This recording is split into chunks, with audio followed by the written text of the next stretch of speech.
It's the biggest race of the summer, and it's at Saratoga, a tremendous card on tap in Saratoga Springs, of course, headlined by the Travers Stakes, $1.25 million on the line. And to join me, a man that's not only fired up for this race, but he's on site in Saratoga, my man, James Scully. What's up, buddy? It's good to be here. Good talking with you, Scott. Glad to be up here for another edition of the Travers. We've got an 8-horse field. Love this weekend. Love the undercard stakes. So let's get to talking about the big race.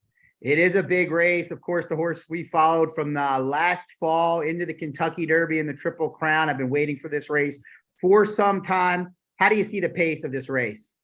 Well, I think early voting is the lone speed in here. And, you know, the thing with early voting is he's been on the lead in all of his starts except for the Preakness, where he just sat up a close second because there was another horse committed to the front. But I really just don't think that any of the other seven rivals have the speed to run with him early. I think he's going to improve significantly off of this Jim Dandy effort, Scott.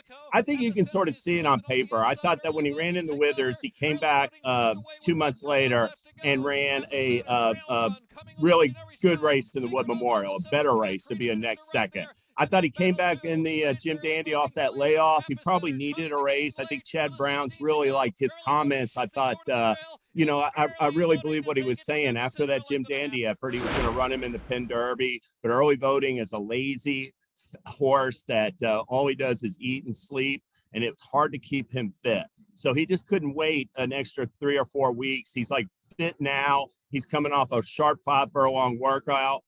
And I just think he's going to improve off that Jim Dandy race and run the race of his life at 1.25 miles on Saturday.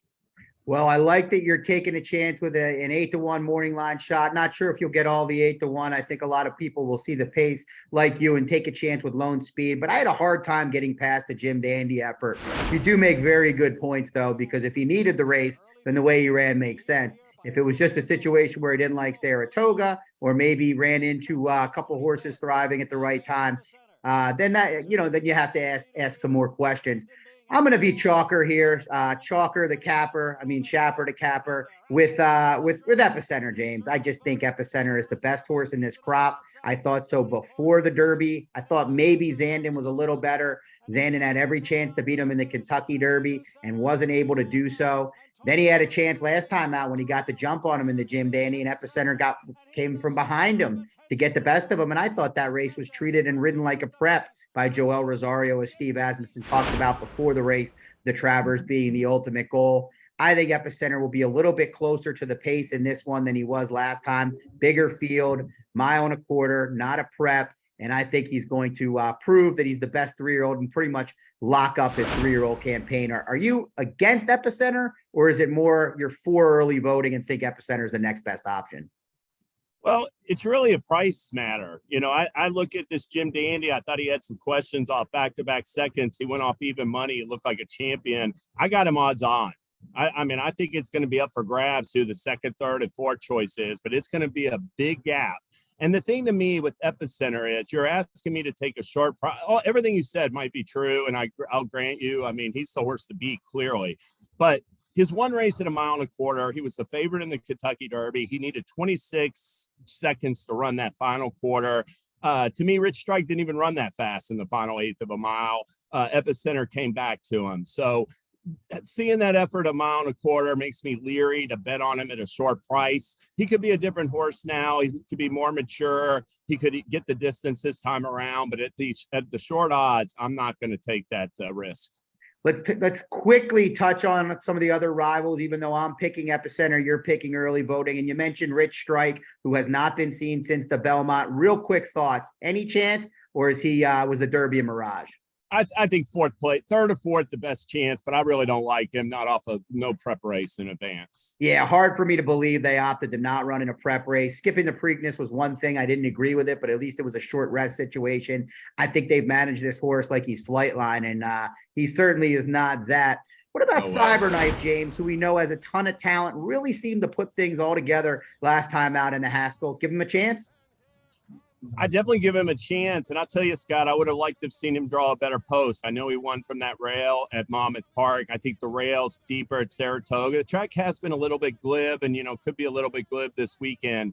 but I think that's a tough post to overcome. But I definitely think top 3 finish, and I won't be surprised if he does prove best. Yeah, I think he's probably the second or third likeliest winner in here, but might go off the second choice, at least based on David Aragona's morning line. He will. Great ride last time. Florent Giroux really mentally put it together, but he has to prove it to me against the best of the best. I thought that Taba, obviously a very nice runner. And then Jack Christopher, who still questions about the distance. Last couple, real quick, two other Chad Brown runners. You got Zandon, you got Artorias. Prefer one over the other? I prefer Artorias. He's a horse to me. Like Zandon, I'm a little bit concerned about the mile and a quarter distance, sort of similar with Epicenter, given how he faltered in the Derby stretch. Artorias has upside, so his best races could still be in front of him. I'm looking at early voting over Epicenter, Cyberknife, Artorias, Straight Exactus. I think Artorias probably has the better chance to spring the upset because we've seen that Epicenter can beat Zandon in multiple different ways. It's hard for me to see Zandon turning the tables, even though I think he'll be further off the pace. But I do think Zandon is the likeliest horse to finish second in here. Thought it was a good effort off the bench. And I do think he has shown throughout the year, at least in my opinion, that he's the second most talented 3-year-old. Well, it's been a lot of fun chatting this race with you, James. I'm fired up for you to be there like you always are for Travers Day. I know you're going to take advantage of your opinions, kill them at the windows. But one thing TwinSpires players can take advantage of is Saratoga's ongoing bet back promotion with TwinSpires. Travers, one of the eligible races on Saturday. Remember to opt in. You get up to $10 back on your win bet. Best of luck at the Travers and this awesome Saratoga card.